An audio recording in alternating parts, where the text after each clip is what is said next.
Night, page 16. At last, at 1 o'clock in the afternoon, came the signal to leave. Yes, this was joy. Yes, joy. People must have thought there could be no greater torment in God's hell than that of being stranded here, on the sidewalk, among bundles, in the middle of that street under the blazing sun. Anything seemed preferable to that.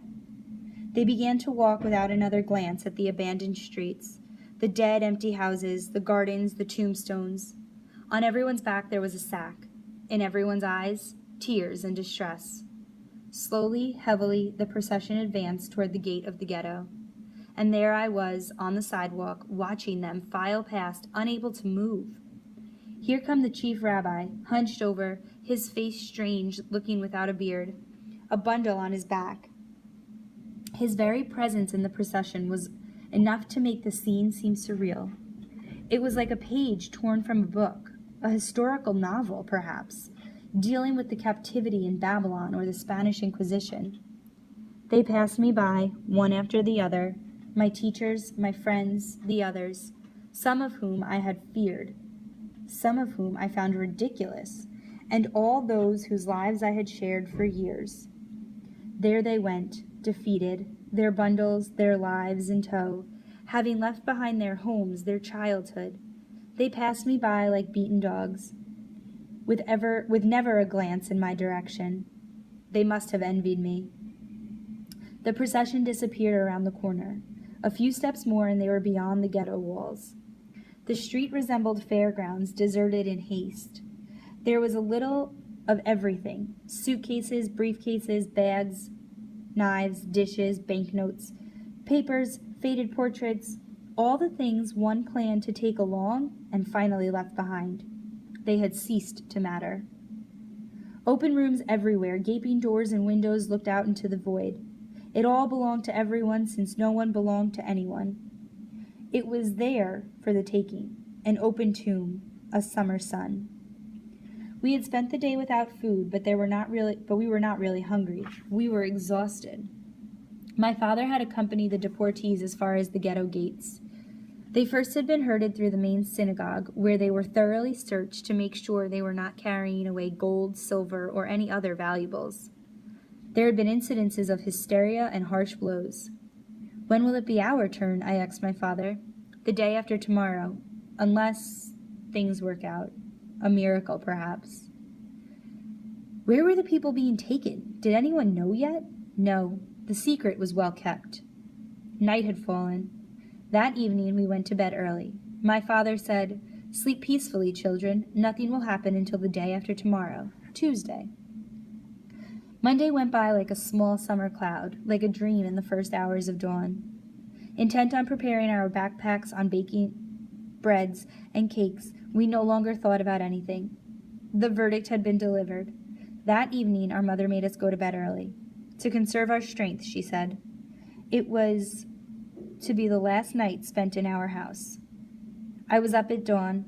I wanted to have time to pray before leaving. My father had risen before all of us to seek information in town. He returned around 8 o'clock.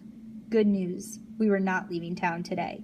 We were only moving to the small ghetto. That is where we will wait for the last transport. We would be the last to leave. At 9 o'clock, the previous Sunday's scenes were repeated. Policemen wielding clubs, shouting, "All Jews, outside!" We were ready. I went out first. I did not look at my parents' faces. I did not want to break into tears. We remained sitting in the middle of the street, like the others 2 days earlier. The same hellish sun, the same thirst, only there was no one left to bring us water. I looked at my house in which I had spent years seeking my God, fasting to hasten the coming of the Messiah, imagining what my life would be like later. Yet I felt little sadness. My mind was empty. Get up, roll call. We stood, we were counted, we sat down. We got up again, over and over. We waited impatiently to be taken away. What were they there for? Finally, the order came. March! Forward! My father was crying. It was the first time I saw him cry. I had never thought it possible. As for my mother, she was walking, her face a mask, without a word, deep in thought. I looked at my little sister Zipporah, her blonde hair neatly combed, her red coat over her arm, a little girl of 7. On her back a bag too heavy for her. She was clenching her teeth.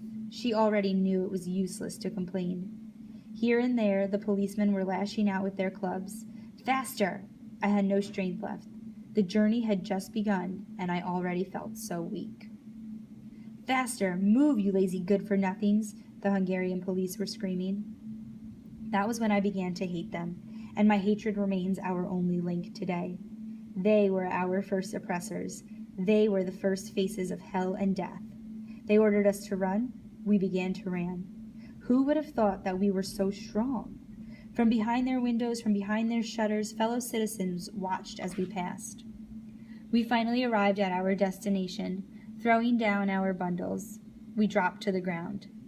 O God, Master of the universe, in your infinite compassion, have mercy on us. The small ghetto. Only 3 days ago, people were living here. People who owned the things that we were now using. They had been expelled, and we had already forgotten all about them. The chaos was even greater here than in the large ghetto. Its inhabitants evidently had been caught by surprise. I visited the rooms that had been occupied by my Uncle Mendel's family. On the table, a half-finished bowl of soup, a platter of dough waiting to be baked. Everywhere on the floor were books. Had my uncle meant to take them along? We settled in. What a word! I went looking for wood. My sisters lit a fire. Despite her fatigue, my mother began to prepare a meal. We cannot give up, we cannot give up, she kept repeating. People's morale were not so bad. We were beginning to get used to the situation. There were those who even voiced optimism. The Germans were running out of time to expel us. They argued, tragically, for those who had already been deported, it would be too late. As for us, chances were that we would be allowed to go on with our miserable little lives until the end of the war. The ghetto was not guarded. One could enter and leave as one pleased. Maria, our former maid, came to see us. Sobbing, she begged us to come live with her in her village, where she had prepared a safe shelter. My father wouldn't hear of it. He told me and my big sisters, if you wish to go there, I shall stay here with your mother and the little one. Naturally, we refused to separate. Night. No one was praying for the night to pass quickly. The stars were but sparks of the immense conflagration that was consuming us. Were this conflagration to be extinguished one day, nothing would be left in the sky but extinct stars and unseeing eyes. There was nothing else to do but go to bed, in the beds of those who had moved us. We needed to rest, to gather our strength. At daybreak, the gloom had lifted. The mood was more confident. There were those who said, "Who knows? They may be sending us away for our own good. The front is getting closer.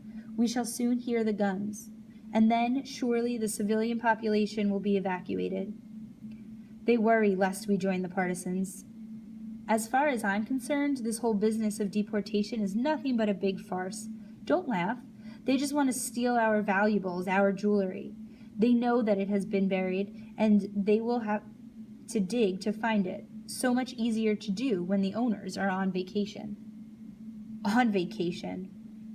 This kind of talk that nobody believed helped pass the time. The few days we spent went by pleasantly enough, in relative calm. People rather got along. There no longer was any distinction between rich and poor, notables and the other. We were all people condemned to the same fate, still unknown. Saturday, the day of rest, was the day chosen for our expulsion. The night before, we had sat down to the traditional Friday night meal. We had said the customary blessings over the bread and the wine and swallowed the food in silence. We sensed that we were gathered around the familial table for one last time. I spent that night going over memories and ideas and was unable to fall asleep. At dawn, we were in the street, ready to leave. This time, there were no Hungarian police. It had been agreed that the Jewish Council would handle everything by itself. Our convoy headed toward the main synagogue. The town seemed deserted. But behind the shutters, our friends of yesterday were probably waiting for the moment when they could loot our homes. The synagogue resembled a large railroad station, baggage and tears. The altar was shattered, the wall covering shredded, the walls themselves bare. There were so many of us we could hardly breathe. The 24 hours we spent there were horrendous. The men were downstairs, the women upstairs. It was Saturday, the Sabbath, and it was as though we were there to attend services. Forbidden to go outside, people relieved themselves in the corner. The next morning, we walked toward the station, where a convoy of cattle cars was waiting. The Hungarian police made us climb into cars, 80 persons in each one. They handed us some bread, a few pails of water.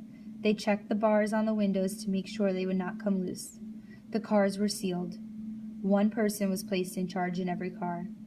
If someone manages to escape, that person would be shot. 2 Gestapo officers strolled down the length of the platform. They were all smiles. All things considered, it had gone very smoothly. A prolonged whistle pierced the air. The wheels began to grind. We were on our way.